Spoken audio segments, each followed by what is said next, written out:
Welcome to the Less Doing podcast, where you will learn how to start living more by doing less. Let me help you optimize, automate, and outsource your entire life so you can focus on doing the things you love.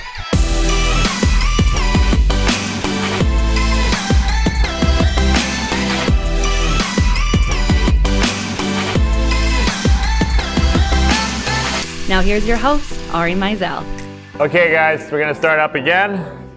Okay, so we're gonna do a fireside chat now with George. I wanna introduce George, but we're gonna talk, but I want this really to be open for questions. As I said yesterday, I like to be interrupted.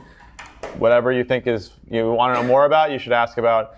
And keeping in mind that the theme of the event is the customer journey. And George is really kind of a master of this in a lot of ways. And we're gonna get into his 7 pillars of marketing strategy. But first for those of you who haven't had a chance to talk to him, I want to introduce him a little bit and just talk about your background.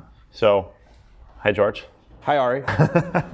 So, I'm not going to read a bio for you, so why don't you just tell everybody real quick how you got to be doing what you're doing? Yeah, so my journey started in this whole world, technically going back to when I was about 15.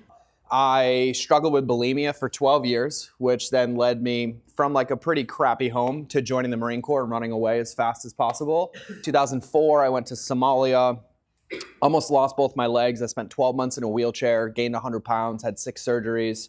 They wanted to med set me. I said, fuck you, because I was scared to go home, medically separate me. They said I was no longer fit for duty. So then I decided to do a half Ironman triathlon. I tied the world record for a standing box jump. Kept going, went back to Afghanistan 2010, ended up having 7 concussions in 3 years. And at the end of that road, they're like, hey, legitimately, you can't stay in anymore. Bleeding on your brain, fluid on your brain. And when I was in Afghanistan, I stumbled upon paleo. So I read a book. I actually read Tim's book, Tim Ferriss, and then found Rob Wolf, read the book. And I was like, this is a great way to control my bulimia. So I'm going to teach myself how to cook. Came home from Afghanistan. Started posting recipes on Facebook. Of course, I had 7 fans. They were my friends and family. I came up with this crappy name, Civilized Caveman Cooking Creations. Horrible decision. It's now just Civilized Caveman. Took a couple years. And what started happening was people were just really gravitating towards what I was posting. I wasn't pretending to be some sort of chef. I was like, I'm making stuff off YouTube, teaching myself how to do this. That led to creating a blog on Blogger back in 2010, which made me one of the top first 5 paleo blogs. And then the Marine Corps said, hey, we're booting you out. And I'm like, great, I don't want to work for anybody again. I'll figure out this blogging thing. And that led to me taking all the recipes I created. I launched an ebook, which ebooks weren't really popular in 2010. It was called Caveman Feast. We did $1.3 million on a $27 Word document. Then we turned it into an app. We hit #1 in the world with Apple and iTunes, got featured as the top health app of 2015. Built the blog up to 2.3 million uniques a month, with no paid media whatsoever. Then I realized I don't like cooking. I really hate cooking. I hate dishes. I hated the food photography after I wrote my book. Oh yeah, then I wrote a book, hit #4 in the world, 22 weeks in a row. I photographed the whole thing, did all that stuff. And then I started figuring out that underneath it all, I loved connecting with people, which led me to kind of marketing. And I shifted my lens a little bit. And we still have the food blog. And now I have a marketing consulting agency. And I've worked with Adidas, Men's Health, Reebok, Titleist, TaylorMade, Onnit, Vital Proteins. And I do their digital strategy. And I pontificate all day, but it works most of the time. So that's my story in a nutshell. Awesome. Well, thank you again for being here. I have to get out of my podcast mode. I'm sorry. We're here together. So actually, I was trying to remember the other day. Do you remember how we met? Yeah, somebody introduced us. Oh no, when you were at Leverage. I was a Leverage client. Okay, that's what it was. That's what I thought. Stand it. And so I was like, I need to talk to somebody, and I got you on the phone, and then we started talking. Yeah, okay. Yeah. That's what I kind of thought. I wasn't sure. Okay, so what does the customer journey mean to you? The customer journey for me, making sure that everybody is taken care of every step of every funnel, every email, every transaction, so they feel like they matter. Okay, good. And one of the things that I certainly learned from you is this idea of nobody left behind, right? Yeah. So why does that matter for marketing, and how does that sort of translate? Yeah, so one of the pillars that I teach is that everyone comes home or you die trying. Right? And I feel like we live in this world, and there's nothing wrong with this world, but we spend our days focusing on conversion rate, right? If I send 100 people through, I'm going to get 3. And then we try to get another 100 more. And I was like, great, well, you guys keep doing that. I'm going to spend all my time getting the 97 that said no once to say yes and come into my home. And with what I've done at scale, I mean, I've spent with my clients collectively in the last year, probably $200 million in Facebook advertising. Like, we've tested this stuff extensively.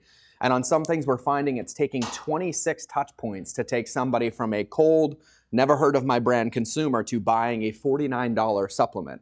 And so with that, we started getting really creative. And so now I know that the more places I can have to be in relationship with people in as many different domains or modalities as possible, the better chance I have of building an authentic relationship, being front of mind for these people, getting social awareness, getting brand triggers built in, social triggers around the board, have people talk about my brand, and ultimately trust my brand to make a buying decision. So, when we design value ladders, which you and I have talked at length about, a lot of people like launch a product, they put it right in the middle, they miss the beginning and they miss like the end. And we always try to find a way to make sure that everybody feels like they matter, whether they gave us their credit card or not. Now, trust me, I love when people give us their credit card. Like, that is the ultimate goal, right? Providing a service or a solution for them to have an experience or be fascinated, as Sally says. But a lot of people are only one touch point away or one decision away or one conversation away from actually making that choice. And so we have to kind of go the extra mile. So that's kind of where that came from. And so the 26 touch points, like, is that a Facebook ad? What is it? So the 26 touch points specifically was a massive paid media campaign we were doing with a supplement. And what it was a mixture of around 10 pieces of content, a Facebook group, a ManyChat sequence, and emails. But the way that it was designed, and it took me like 2 months to design this thing, is that everybody got seen. Everyone saw the ad. We went really wide for prospecting with Facebook, and everybody saw the first touch point. And then after that touch point, there were a couple pillars. There were sleep, mood, energy, and weight loss.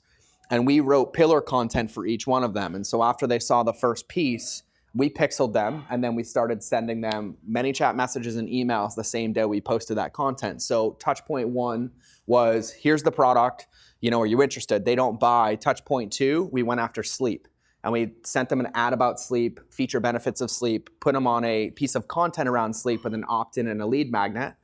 Touch point 3, we went to mood, did the same exact thing. Touch point 4, we went to energy. Touch point 5, we went to weight loss. Then touch point 6, we said, hey, because dynamic Facebook ads, we said, hey, we know you read about sleep and mood, and so that's why we want you to try this product. Here's a 20% off coupon.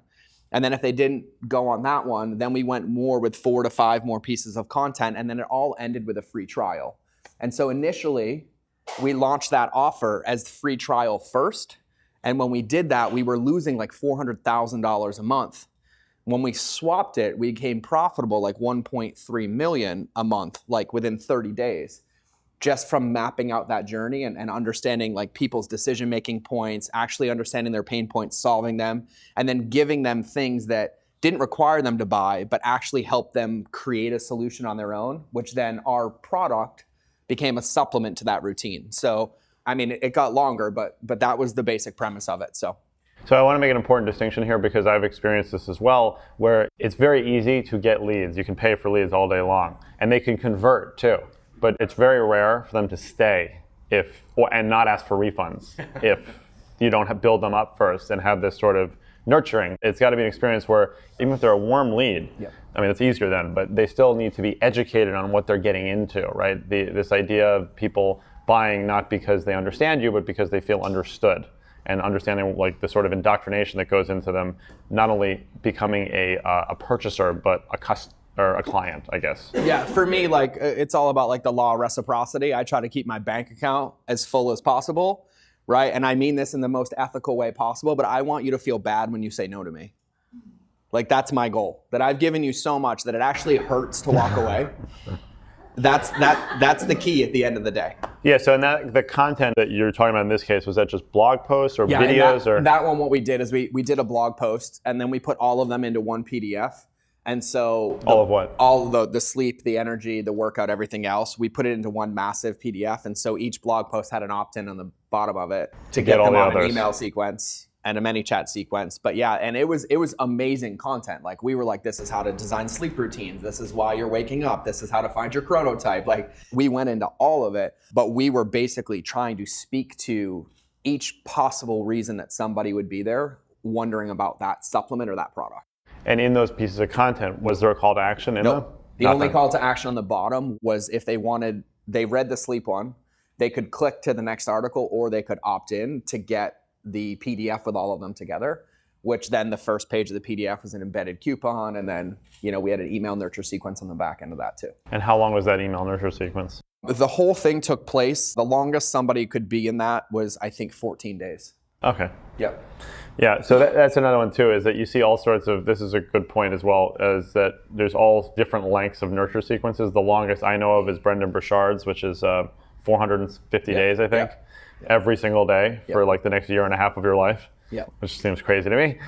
And the small, like ours is 6, and it's over the course of 12 days. 14, is it 14 of them? Yeah, it was 14. That one was 14 emails, and it was an email a day. But just to distinction, that was on the acquisition piece. Once they became a customer, we have a 365-day drip on the back end of that for customer fulfillment, which is pillared by interest and like previous purchasing behavior. And we're in a massive CRM. So in that case, we send conditional content based on like what they came in, how much money they spent, things along those lines. Yeah, but so, how long does it take to write all of that content? I think that's like very foreboding for a lot of people, right? I mean, my goal, I tell people all the time, like, if we are going to go to the length to get a customer, we have to go to the length to actually be in a healthy relationship, right? It's like getting married, getting back from the honeymoon and moving out. Like you're not going to stay married, you're going to get divorced. But we spend all this time on the front end acquiring these people. And we're like, trust us, use our product. This will change your life. We love you. And then the second they're in, we're like, we don't fucking care about you. Yeah. And that's the message that's there. So yeah, sometimes the content gets heavy, but I feel like a lot of times people overthink it, right? We create these sequences and nurture sequences just based on simple things that we notice every day. Comments we're getting on social media, the languaging people are using, common FAQs, like managing expectations, setting the context of the relationship. So start with 1 a week, and then every time you write 1 email, write 2, and then add it. And then as you get ahead, just add it and get ahead and add it. And the longest one I did a fulfillment sequence for one of my products. The product was $27. I wrote 270 emails. And we averaged a 71% open rate and a 41% click-through rate over 14,000 people for the length of that sequence. Yeah. And then the other thing that you were talking about was ManyChat. And ManyChat, for those who don't know, is a chatbot system for Facebook, which we're going to show you actually tomorrow how to build. A very basic one. And it's going to blow your minds. But how does that fit into your marketing and sort of marketing in general now? For sure. So, it's probably going to get abused just like everything else. But if you have the context with ManyChat, I like to meet people where they are, right? So if someone's on Facebook, I try to give them their content on Facebook. If they're in email, on email, website, Instagram. I think one of the biggest mistakes that we make is we try to get somebody from the platform that they wake up in the morning and they're like, hey, I'm going to spend my time on Instagram. And then we interrupt them and say, go somewhere else. Right? And then we do the same thing on Facebook. And there's a lot of like subconscious resistance to that people have, which they might not notice. So ManyChat gives me a tool to take things a step deeper on Facebook without offending everybody as well, right? We can have people comment, in exchange for a PDF or a quiz, and then we can segment them as they go. So I know when they get to the back end, like to the end of the funnel, that it's who it was supposed to be for, and it's actually valuable to them. And then everybody else that chose not to comment or chose not to click isn't upset at me, isn't pissed off, and there's no resistance. So they're more likely to consume my content or comment tomorrow or like and come back tomorrow. So ManyChat for me, it's like that one step further in the depth of a relationship. Like everybody else is posting on Facebook and we're like, hey, that's awesome. You can post, we'll give you this. And we can start a two-way conversation that strengthens that relationship right from the get-go. Right. So in terms of content, or also with the conditional stuff, rather, what CRM are you using for that? I personally use ConvertKit for all my personal stuff. And then up at scale, we use like Klaviyo. So what's Klaviyo? It's don't. Okay. it's Never like heard of it. It's enterprise, and it's a pain in the ass. Like we have like somebody Beyond Infusions. Klaviyo, Magento. Oh, but like okay. Yeah, up in that world, and their only job is to understand the system. Like we have someone on staff that's only job is to understand how that freaking thing works. Like Bronto is another one. Okay, well I've never heard of Caveman.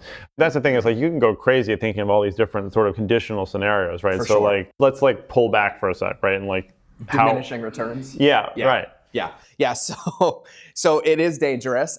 Ari's rule's probably the best one. Like he gives himself 15 minutes.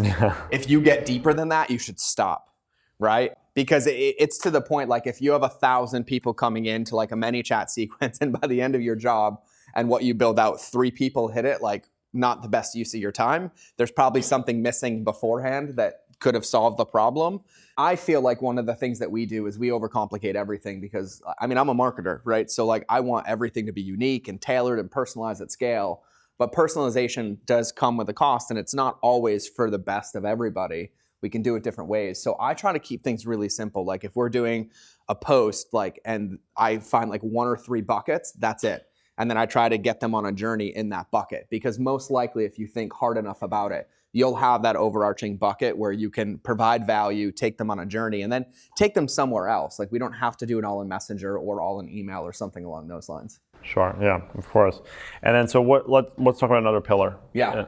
Okay, so another pillar, one of my favorite ones is, we have to stop focusing on one-night stands and start becoming in long-term relationships with people, right? So it's transactions versus transformations, and that's how I see marketing. And I use email all the time as a context. I gave a talk at CHS, and this was really funny, but I had a slide up there, and I built this funnel, and I showed everybody the funnel, and we're really good. They buy a product, right? People come in, they get acquired, they buy a product, we give them like 3, 4, 5 emails to nurture them. Basically, what we're really doing is trying to get them not to refund our fucking money, right? Like that's what everybody's doing, and get them to use the product. But then we kind of go dark, right? Like it's 3 weeks, 4 weeks, and then we pull them out and we send them to like the creepy guy in the candy van with an affiliate offer, right? Like that's exactly what we're doing. Our Uncle Ned next door that gives you the EBGBs.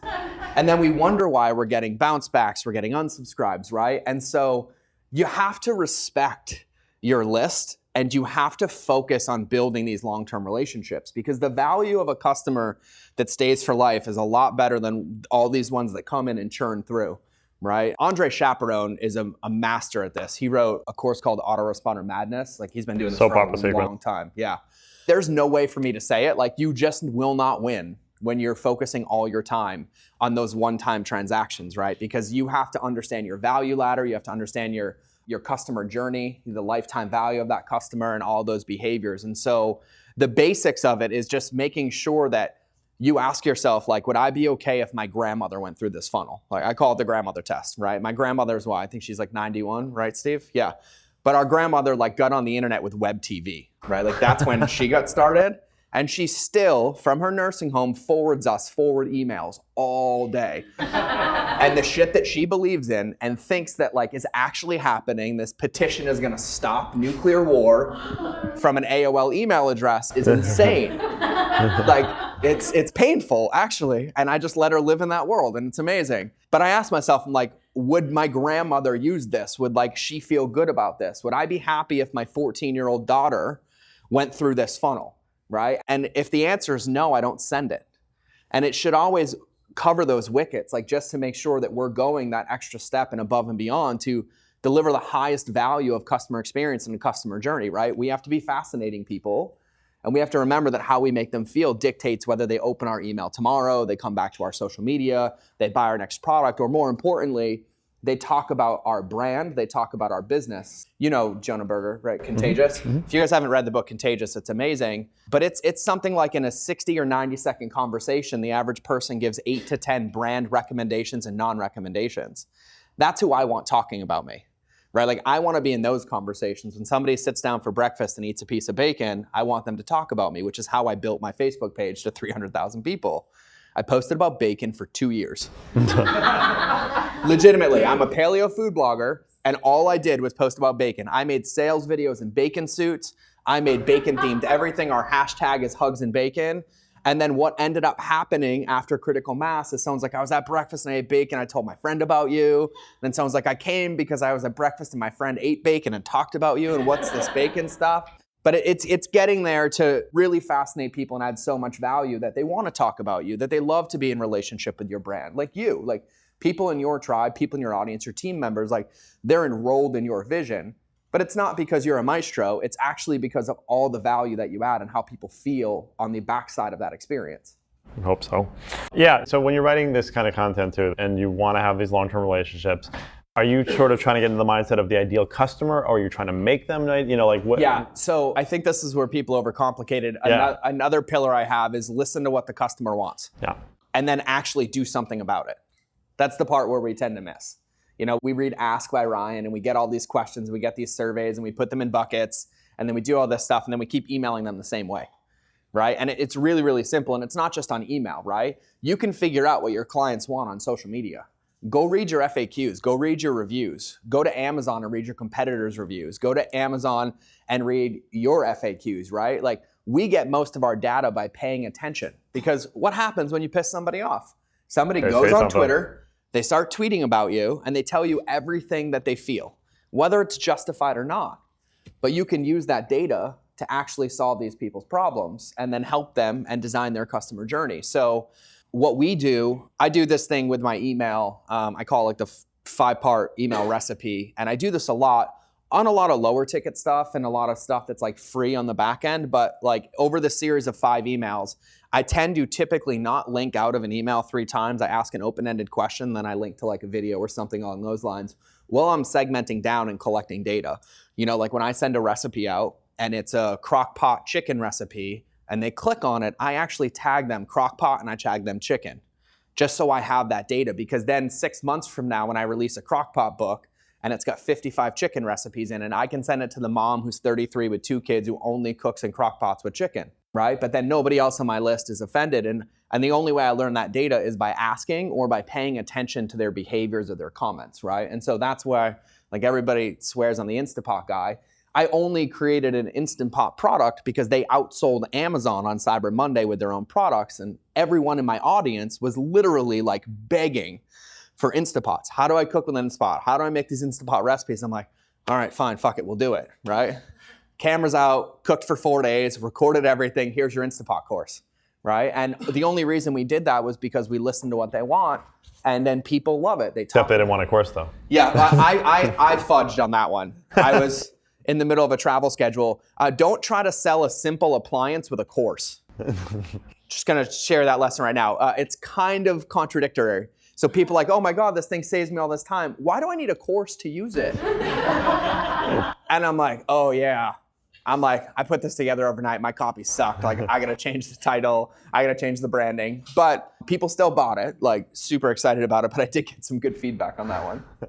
And I saw, actually, I mean, well, we might be able to show them tomorrow your ManyChat sequence on that, which was really cool. And the way it's visual makes a lot of sense. Like, which one do you have? Yeah, we can pull it up. What I did for that is actually, I knew that a lot of my audience already had Instapots, and I knew that in order for me to solve their problem, I needed to be able to basically put them in one of 2 buckets. You have an Instapot or you don't have an Instapot. And so what I designed was a ManyChat diagnosis, and I called them Dr. Instapot. And so send me a message and Dr. Instapot will diagnose your needs. And it was a couple questions like, hey, do you have an Instapot or not? Yes, awesome. Is it still in the box? Yes, awesome. Don't be scared of it. These are the simple buttons to use, and here's the water test. Or no, awesome, how often you cook with it. But all roads led to the same place, but the personalization at scale is what got people to feel connected to it and like, oh, he gets me and he understands me. And I think it took us 15 minutes to build that quiz, and we put, I think, 11,000 people through it. And in ManyChat, we had a 98% click-through rate. So it was nuts. And how are you driving people to it in the first place? Was it just ads?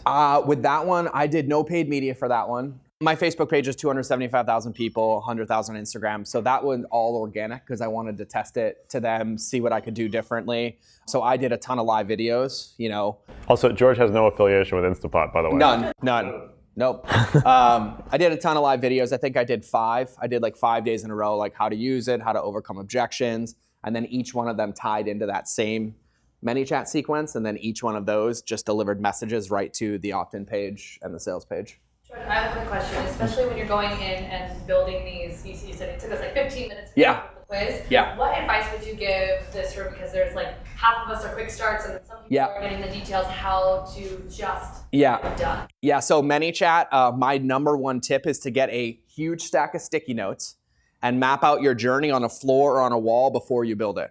Because if you don't, you're going to deviate and you're going to start adding things that don't convert, don't have any valuable return to it. So like We're going to do that. Yeah, I should own stock in 3M. You know, once you go through Lean Six Sigma, like you own stock in 3M.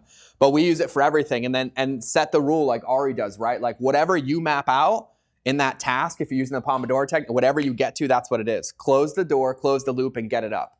Because I think that's where it gets to the point, and we've tested this. Like we've built these sequences, and I copied one to your account from a customer service journey. I helped a company, a silicone ring company, and they had 5 or 6 customer service reps, and now they have 1 because we did everything else with ManyChat. So we reduced the salary like of 5 full-time employees, but some of those sequences are literally 65 messages deep.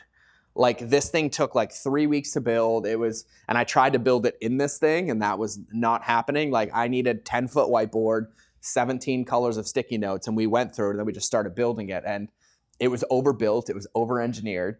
And most of people's problems were solved by like step 20, right? The rest of it was for us because we wanted to feel good about ourselves, and I wanted to show how awesome I was at building ManyChat sequences, right? It was all ego. That's really all it was. But yeah, that's an amazing question. So I just try to map everything out beforehand, and then I stick to the plan and then execute the plan, and you'll get feedback. Like you'll know because people won't be shy about telling you how it sucked. How do you drive people to Facebook Messenger as a customer service method, like instead of going to your website or something? So the reason we did that for that company is they get a lot of their customer service. They've always told their audience, any customer service, send us a Facebook message. So with that, we just built the menu to be like the top 3. And then as soon as a message came in, we had an auto response. And then we basically asked them like what they needed. And there's an option to talk to somebody live right there. But then that is what basically got them in. And we solved probably 8 to 10 problems without a human being now, where it used to be 10 out of 10 required a human being. What kind of service or product was it? It's a silicone ring. Oh, right. Yeah. So what would people complain about? So the biggest thing is, so they have a lifetime warranty. So if you break it, rip it, they'll replace it. Wrong sizing. And then it's always the biggest ones are shipping information, wrong sizing, or they ripped and replaced it and they wanted the lifetime warranty. Mm-hmm. That's great. And just to one step it deeper, because I actually love this one, what we found out with that audience, actually that audience was like 50% men, 50% women. Like there was no sway in either direction. And we had people dropping off the ManyChat sequence like on like message 3, and I couldn't figure out why. So what I did is I put the first message to say, hey, thanks for reaching Enso. Like we love you, we want to work with you, but quick question, who would you rather talk to, Ron or Rita? And then once they chose man or woman, they got the same exact sequence with a different languaging pattern. And then literally like everybody goes through that sequence now, because now I let them choose their customer service rep, which there is no Ron or Rita. It's Jamie and Shannon on the back end. But that choice actually helped people from stop dropping off. And now almost everybody makes it through the sequence. Huh. And so are you saying, was it like men wanted to talk to a woman? Yep. And then woman wanted to talk to a woman. So Ron just didn't get any love? Ron gets no love whatsoever. No, Ron gets no love, but it's interesting what choice does. You mentioned the same exact sequence, but with a different languaging pattern. So like Ron was really short and aggressive. And then Rita like was really empathetic and compassionate. It was multiple messages versus one message, right? And so, it didn't take us long. I mean, we duplicated it over, and we probably spent 15 minutes duplicating it. Why do you think that is? Why do you reckon there was such a difference? I think when people have the ability to choose, right? So I'm not trying to get somebody to send me a message. They already sent me a message, right? So they already came to me. And so now I'm kind of empowering them, being like, hey, I care about you. I know that this is your experience. So how can I make the experience better for you? They're in control. Yes. They think they are. Do you have other areas where you kind of implement that same?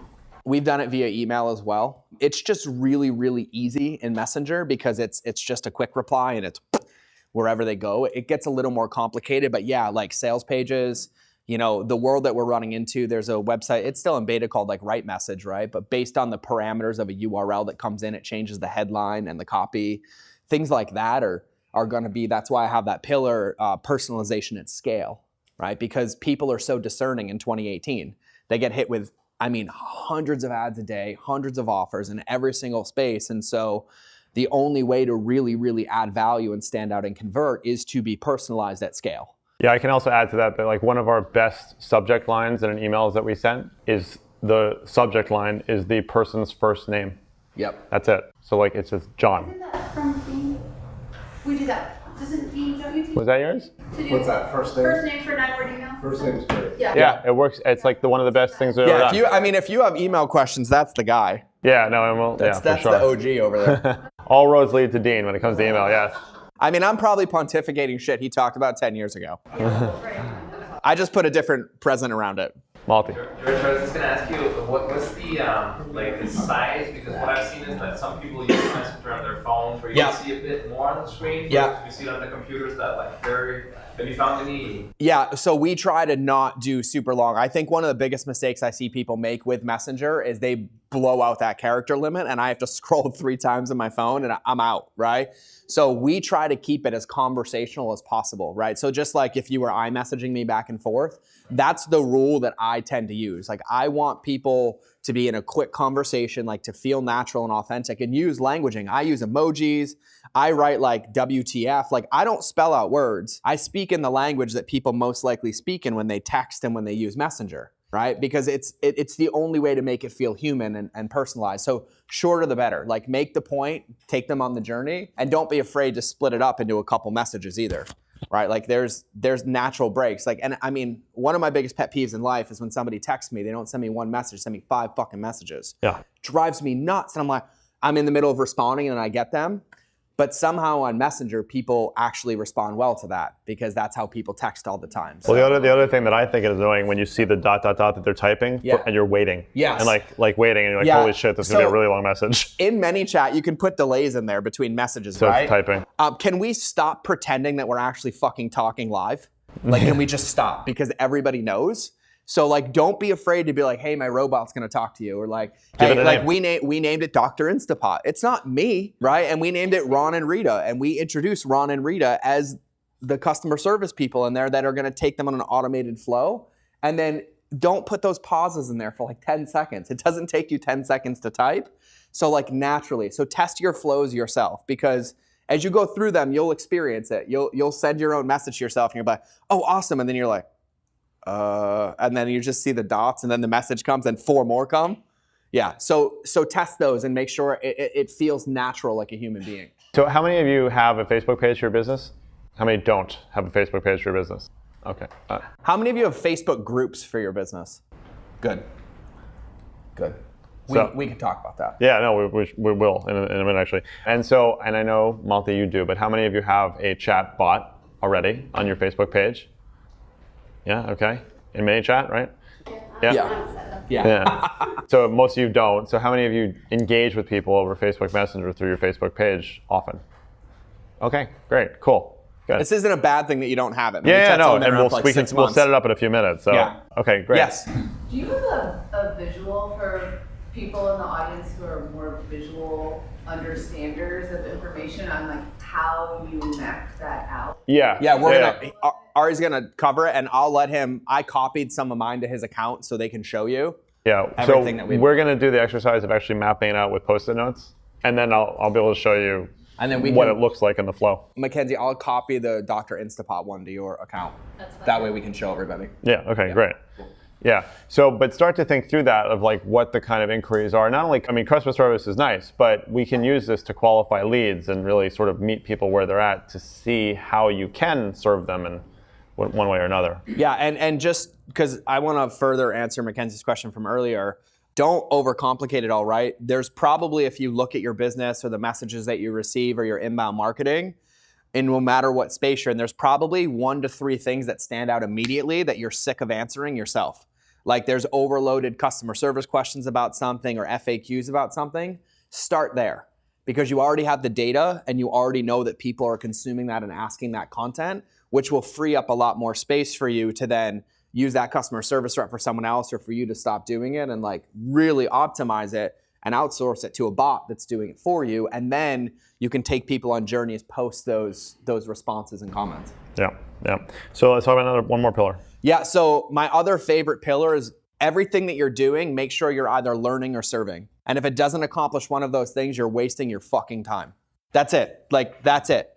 When you post on social, when you post on email, when you post a blog post, you either need to be learning about your demographic, your avatar, your customers, so you can serve them, or serve them based on the needs that you've learned from paying attention, reading reviews, reading FAQs, reading comments on your social. It's probably one of the most important things, because something is not always better than nothing. Just to hit an algorithm or to play the game on social, that's actually not how it works. And if any of you were enrolled in social media, about 3 weeks ago, the algorithm changed to now rank you based on the depth of comments on your feeds on Instagram and Facebook. And comments under 5 words on Instagram don't even count as comments anymore. Yeah, wrap your head around that one, right? So all those engagement circles people use, all those things, they don't. So they get counted as like ghosted engagement. And then you have an hour to respond to those comments in your feed before they stop counting for engagement. I was at Instagram 2 weeks ago, 3 weeks ago. I hadn't heard any of that, yeah. Comment too fast, they'll like freeze your account. No, not if you comment too fast. Okay. If people comment too fast with under 5 words, it's part of like those engagement circles, but they're discerning. There's other factors in that algorithm, right? But people, they know that Instagram was built by engagement circles and groups of people, literally like going like for like, comment for comment, right? Emoji, emoji, emoji, great post, right? I just posted about my dog dying. It's not a great fucking post, right? But like they're everywhere. Yeah, I say like, I'm loving your feed. Yes, yeah. Right? Because all those bots exist. I don't fault the entrepreneurs that hustled and made these bots and, monetized it. But yeah, there is this whole thing that, 2018, 2019, like if you're not in relationships with your customers, you're not gonna have customers. That's really what it is. And so if you're gonna have social and you're going to post on social and you're gonna create a place for people to come to you and learn, it's your moral obligation to see that all the way through, which is why I love the changes, because we've been doing this since day one. What's some of the things that you can do with either these methods or something else to turn people into raving fans? Yeah, answer their damn questions. Right? Like how many of you have ever gone to a page, a business page, a big celebrity page and left a comment? Liars. All of you. Everybody's left comments. How many of you actually have ever gotten a response? No, I don't know. How many of you have gone and commented again? Yeah. None. We train our customers how to be our customers. And when you say no, either by saying no or I don't give a shit enough about you to respond to your comment, they are no longer your customer because your competitor just won. So everybody asks me all the time, every keynote, how do you scale? One at a time, right? So we had a rule with Civilized Caveman. I did not have a team for 5 years, and I built that Facebook page up to 275,000 people. I responded to every comment and every message every day for 5 years. I never paid for a like, and I got that page to 275,000 people. And there were days I would do live videos. One of my live videos had 5.5 million views. We had 3,900 comments. It took me 7 hours to respond.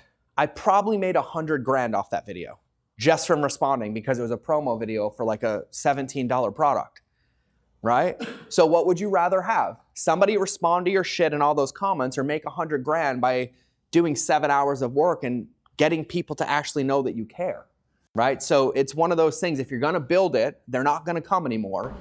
You have to bring them and you have to be in relationship with them at scale. I think that the way you put it is really good, which is you have to train your customers how to be your customers. Yeah. Yeah. And then, so obviously that's a big one, but then in terms of specifically like trying to get people to share the message more, right? It's the same thing? Yeah, don't ask them to share it. Yeah. No, I'm not gonna share because you tell me to. I'm gonna share because it invokes emotion. It's gonna make me look smart. It's gonna make me look funny. It's gonna make me look credible, or I'm gonna cause disruption. Those are typically the 4 things that people share content for. Go through your Facebook right now and look at all your friends. None of them are like, hey, have an amazing day. They're like, United killed a dog. Oh wait, United just shipped a German Shepherd to Japan, right? Like, I'm never flying United again, right? Like they're all enrolled in sharing current events, like I hate Trump or I hate blah, blah, blah, and like all this stuff. But if you look at it all fits into one bucket. It's either like, I wanna look more credible, I wanna be funny, I wanna cause disruption, or I just want, people to think I'm smarter. And then you then take that on your side and you look at your customers. Like, what are you doing for your customers? What journey are you trying to take them on? So I tell everybody, look at your customers like they're a before picture, and then you want them to be the after picture. What's gonna get them there? Like what product or service do you have? What messaging do you have? What journey are you taking them on? And if you can answer that question, you need to be able to. But once you can, it's really easy to figure out what they want to see on social media. What makes them tick? What holds them accountable? What gets them to comment? Which one gets them to like? Which one tags their friends? Because you're actually taking them on that journey to that after picture and solving their problems. Yeah. I think my last question, is we have all sorts of industries here, but if you have somebody who's never done this kind of marketing before at all, what's like the first thing that they should probably try doing? Yeah, if you've never done this before, the first thing I would do is start a Facebook group. Yep. That's it. Start a Facebook group. You own the page, like within reason, Facebook owns it, but you aren't fighting against an algorithm. You can ask questions when people join. You can dictate the cadence. You can get feedback. They're focusing all of 2018 on groups, which is why now in groups we have the ability to remove users, remove their posts. We can see our top contributors every week, every month. There's admin tools that help you facilitate groups because Facebook wants people to be in communities, not in these one-off like dictator relationships, right? So one of the easiest ways to build a product, launch a product, sell a product is to use a Facebook group and be in relationship with your buyers. Use a Facebook group for fulfillment, like I know Dean does on the back end, every group, right? Yeah. New one, yeah. And then what I do is we have a free group and then we have paid groups for every single program. How many of you use cart abandonment sequences? No one? Good, that makes me happy. Yeah. We send cart gifts. We send cart abandonment gifts. So when we create a product like the Instapot product, right? Well, wait, does everyone know what that is? A cart abandonment sequence. Somebody adds a product to your cart, they leave and don't buy. Then you email them like, hey, you forgot something. Like, no, I didn't forget, I fucking left.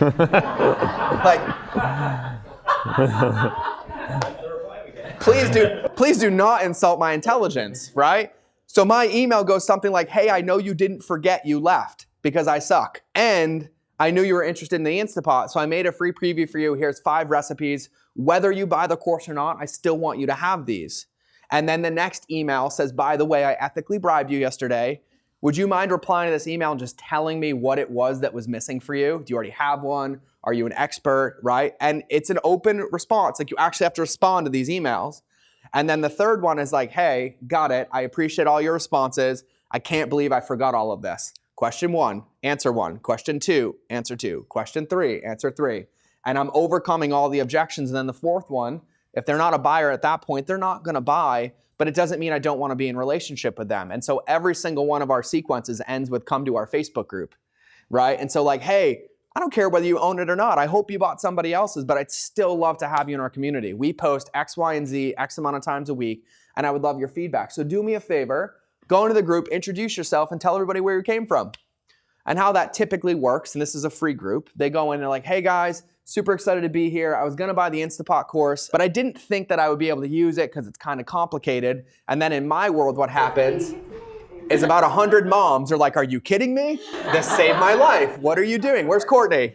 Courtney comments and she's like, George, I was George's biggest skeptic. This thing was fucking stupid. It wasn't gonna work. And then I made it and it changed my life. And then they're like, oh crap, where do I get the link? Right? But it's not me. I'm not selling to them. I'm providing community in a safe space, right? And so that community becomes a home for everybody, whether they gave us their credit card or not, right? But now I don't have to go compete again, spend paid media to be in relationship with them. I ask them questions and we have our whole group. I have a couple documents I can send you guys. I have 7 pages of an outline and vision of how I run Facebook groups and how I run Instagram. But the Facebook groups, and then we use that, we grow them up, and then they become lead magnet machines. We collect people's email addresses in the first 3 questions if we don't have it already. We give them another gift, and then we post very strategically in that group to either get feedback, to get beta testers for programs, to solve problems, or to sell to people. And we don't have to go compete with paid media. We build these groups, we keep them clean, and we scrub them like our email list. But you know, we started one, got 3,100 people in it in like, I don't know, 4 months, 5 months. And then we started another, we got up to like 54,000, but that one got a little out of hand because we couldn't clean it back then. But we use a free group as the catch-all, and then we have paid groups for fulfillment so people can have their experience and their journey. And yeah, so Facebook groups. So you deliver the course live in Facebook page? Something like that's what, like Dean does a lot of that, and I do a lot of it too. Like if we sell a course, you know, we'll sell the course on like when you look at a value ladder, like in dollar signs, like $1 is free, $2 is DIY, $3 is done with you, 4 is done for you, right? And so anything in the pillar, like free, they have their own course, like they log in, right? DIY, same thing. It's the done with you where they get access to a course, but then like we do live calls every week and we just do Zoom live streamed into the group. So if we have coaching calls and we have members that want to be on Zoom, they are. And if they're not, we're still live streaming it into the group. And then we take that there, and then you have the choice of either archiving that group or then keeping it going, for the life of it. But yeah, there's lots of ways along those lines. Yes? How do you see a Facebook group working in a service-oriented VA company? Yeah, no, I know. I mean, I know your company quite well. I was actually shocked because I was giving advice to a VA the other day, and I started searching for VA Facebook groups, and I found about 1,000 of them. Yeah. Oh, And I was shocked. And she is a VA, and so what I told her is I said, if you want unlimited client acquisition, start solving the small problems that everyone else thinks are too mundane in this Facebook group and teach people. And I'm like, you're gonna have a client acquisition machine in this group because you're not trying to sell your product, you're not trying to sell your service, you're solving the problems that everybody else thinks they're too good for, and you're gonna be the one that they remember. So she just started a Facebook group, and she put like 150 people in it, like 4 days. From going into, I call it ethical poaching. So this is what I do. Just add ethical to the front, you're good. Yes, you're good. Yeah, no, because I go into like other Facebook groups, right? And I told her to do this, make a separate Facebook account, like her own account, but put in her account like who she is. Like she's a VA master teacher. There's a link to her group, like the top post is that one. And then go into these other groups where people ask questions and never get answers and just go answer everybody's fucking question.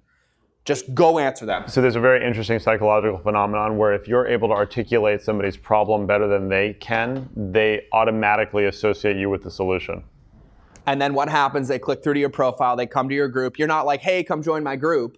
That's why I call it ethical, because they're coming to your profile, they're clicking through, and then they're joining, right? But she got 150 people in 3 days doing that. So I think she spent like 2 hours a day commenting and then built that up. And she got a couple clients out of it already too.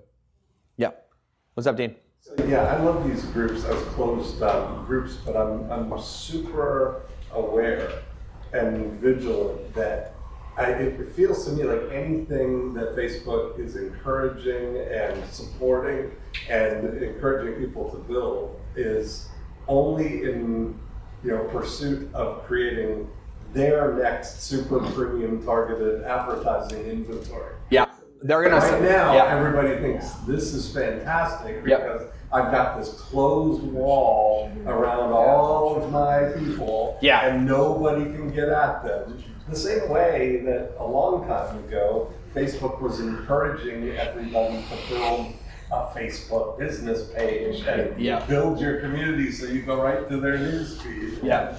I just think with the groups and video, that's what they're grooming everybody to build super targeted premium advertising. Well, they are, and they're also actually going to make it so we can charge for group access on platforms. So they're making the social media of membership sites. I had a lot of conversation about this. You're 1,000% right. So you have to pay to control your environment. But it's free and they get free. No, but they'll also get a piece of each transaction. But then like we can charge we'll be able to charge recurring group membership through Messenger for group access. That's dead. And so it's like a new membership site. And so that's an amazing point, right? And this is right now. And I think that's what's so important. Like pillars of marketing or transformation marketing, whatever you want to call it, it's all relationship-based and people-based, where the tactics will always change based on the environment, basically what Facebook decides to do, right? Since they own half the internet. And so like that's why like we collect email addresses when we have somebody come into our Facebook group. I'll get you in a second. When we have somebody come into a Facebook group and we build these relationships in email and in Messenger and in a group and on our own website so we can stay in that relationship. And so, I mean, I don't know if Instagram 3.0 is going to come out tomorrow. I don't know if, some new membership site's going to come out or a better social platform. So we just always focus on those relationships. So when we do move, people know where to find us and they'll come with us. Yes. Eileen. Just to piggyback on what Dean said, I'm sure people aren't reading the Facebook TOS, but they actually own any content that you post there. Yep.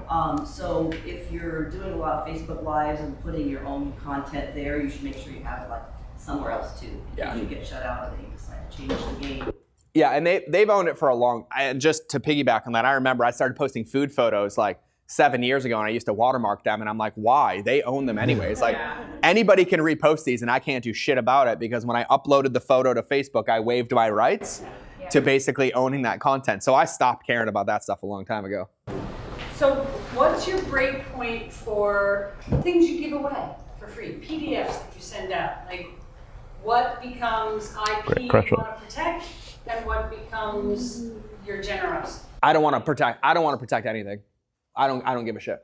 That's what I say. I don't give a rat's ass. I never said that. And for me, it's simple. It's. I want him to hear it. Yeah. Well, him and I talk about this stuff. It's a scarcity versus abundance mindset, right? When you do these things correctly and you solve problems, people are always going to rip them off. People have been ripping off our courses for years, right? They can make the peanuts. That's great. I have the relationships for life. And like, it's me they're spreading all over the internet, because no matter what you do, you're not going to make that it's not my food photo or not my face on the video. And if somebody really wants me, they're going to come find me. So I don't password protect PDFs. Like, I don't play that stuff. So I try to use them. And a lot of times I'll give away lead magnets without emails. I just retarget them with Facebook, right? Because that way I'm not worrying about this transaction, right? And just quickly on this one, just so you guys know, this has worked at scale. I did a launch for this for a product, and you know, Jeff Walker's amazing and they do video launches, right? But they always require your email before the first video. And I'm like, how do I know that they're actually gonna fucking like me? Like, what's the point? So then I built a landing page, and I had video 1, and the opt-in button didn't show up till minute 7.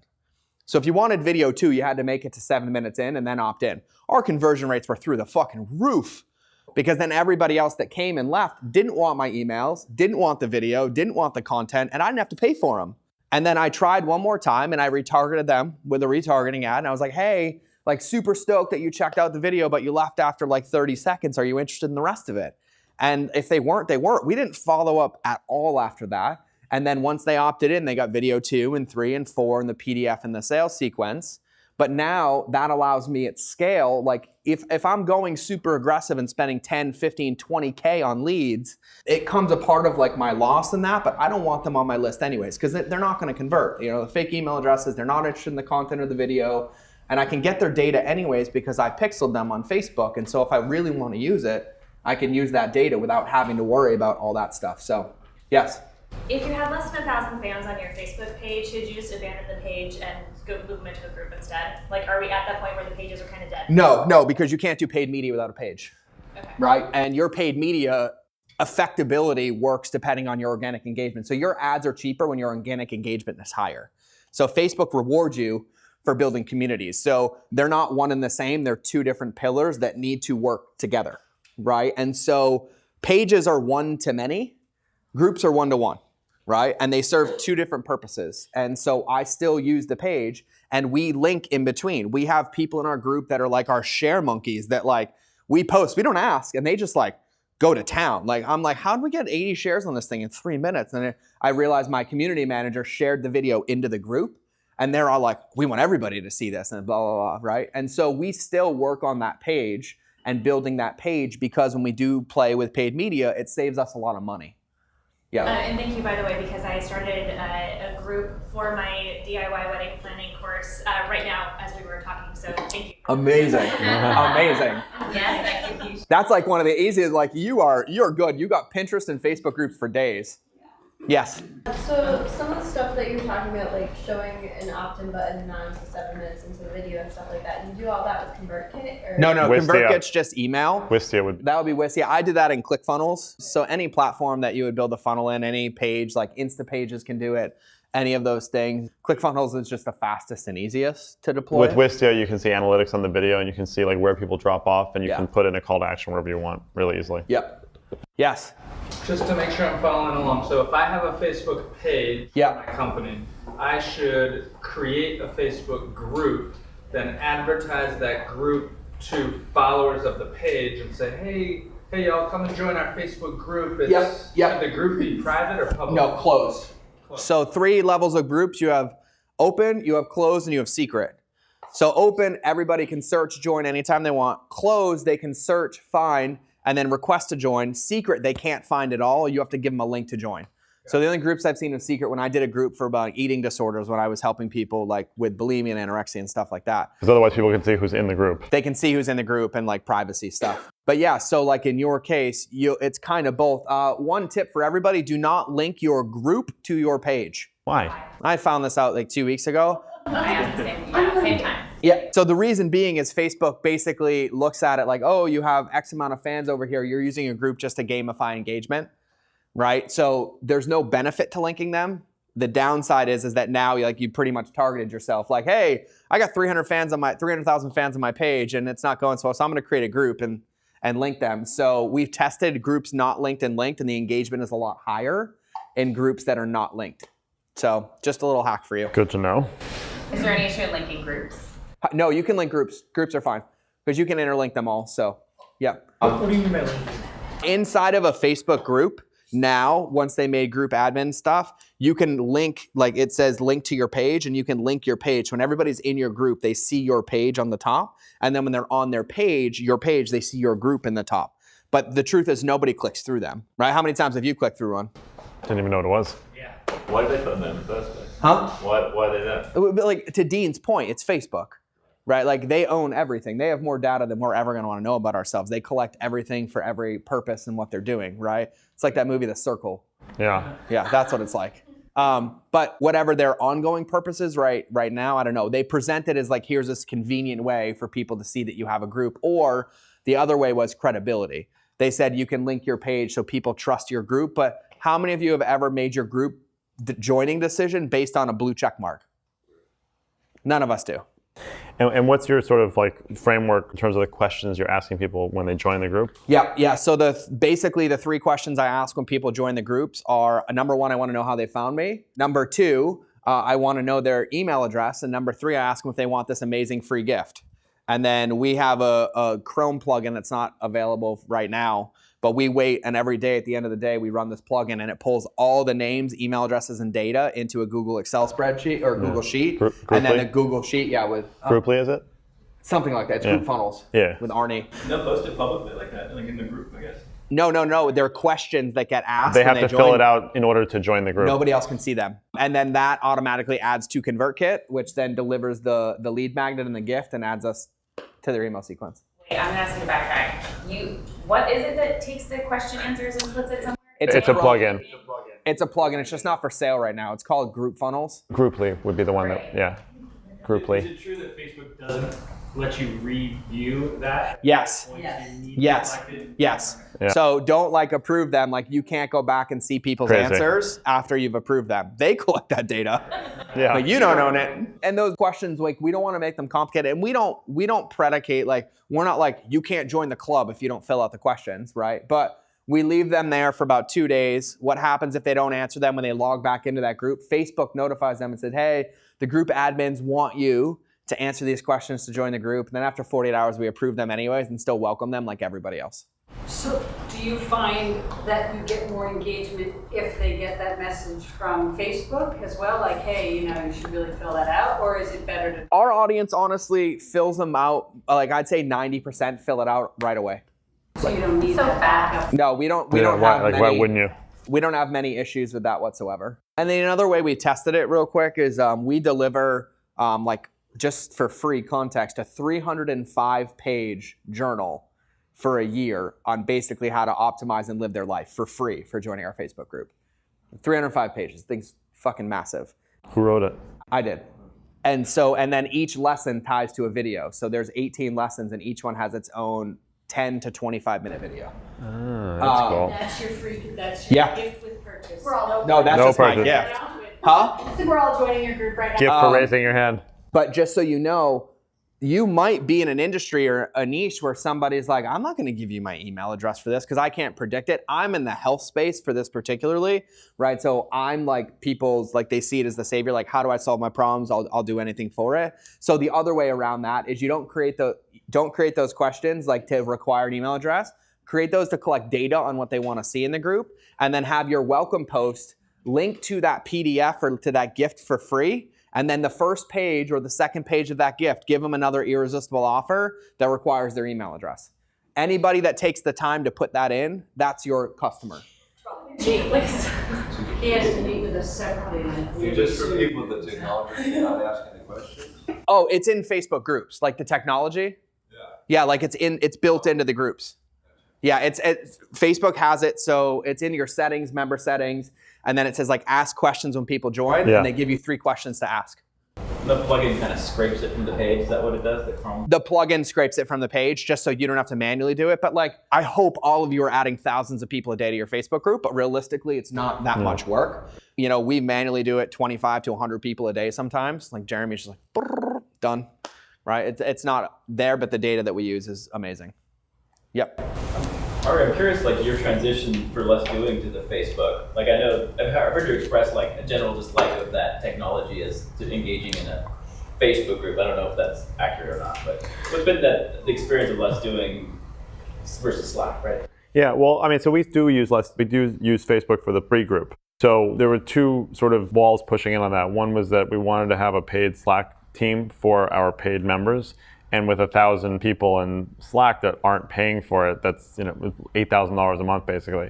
So there's no way to justify that. So we need to get people out of Slack that we're not paying, because there are a lot of things that we can do in Slack that we can't do in Facebook. We own everything. First of all, we can share, and it's just a different kind of setup. The other thing that I like about Slack for us, for the paid programs, is that a lot of the people in most programs, they're not using Slack for work. So Slack becomes like our app on their phone, right? So that's one thing. Facebook as a group for the free stuff has been great. It always has. And that's where my original boot camp was, and my paid programs were there. So I like them. It's a matter of, for the free group, I think it's great. Well, and then you have to understand your demographic too, right? Like my people, out of 100,000 people, like 10 of them will know what fucking Slack is. Yeah. They're gonna be like, what? Right? And I'm like, well, do you know what Pinterest is? And we're like, yeah. Right? Like, that's exactly what it's like. Right? And so like understanding your demographic probably has no fucking clue what Slack is unless you have like a 1 percentile of entrepreneurs that use your product. Smokers who want to quit smoking. Yeah. And so like understanding, right? And so our audience, like I look at where they are. They spend all their time on Facebook, like all of them. And so like all I have to do is open my wife's phone and look at her battery usage and see what app's number 1. I'm like, that's where I'm building my community. Yeah, it's a very good point. All right, one more question if there's one. And obviously George doesn't go anywhere, but any other last questions? What's the mindset of you left something in your cart? Explain that, like, what the like, well, so traditionally what people do, and they still work sometimes, but traditionally what happens is like somebody will add something to their cart and then they'll leave the page. So it triggers an email that says, hey, you forgot something. I just have this very, very firm belief that nobody fucking forgot. I've never forgot something in a cart. I've left while I'm going to make a purchasing decision. Like, hey, is my wife gonna kill me? Am I gonna have buyer's remorse? Does this actually solve my problem? Is this like a wasted purchase, right? And so my thinking and theory in that is great. When I tell them I don't care whether they buy or not, they do one thing. They buy, right? Because it's no longer me telling them to buy, it's them choosing to buy.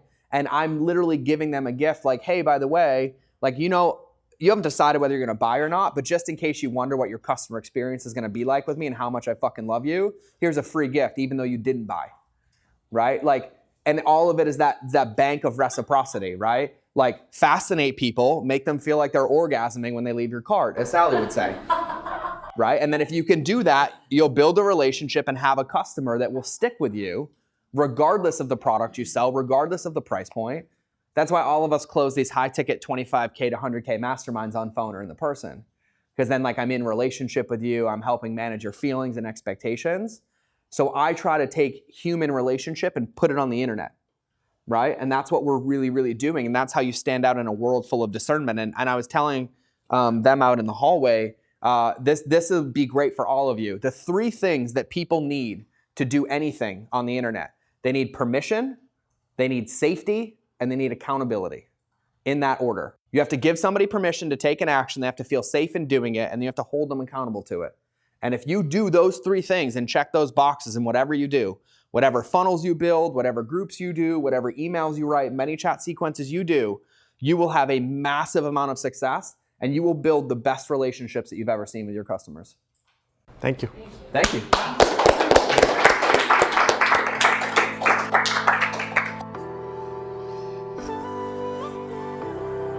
Hey, we each only have 24 hours in a day, right? Why not make yours more productive so you can focus on amplifying your unique abilities? Join us over at the Less Doing Labs. It's a free, exclusive community filled with tips, tricks, and tools to multiply your efficiency. Just sign up at lessdoinglabs.com/24hours. That's lessdoinglabs.com/24hours.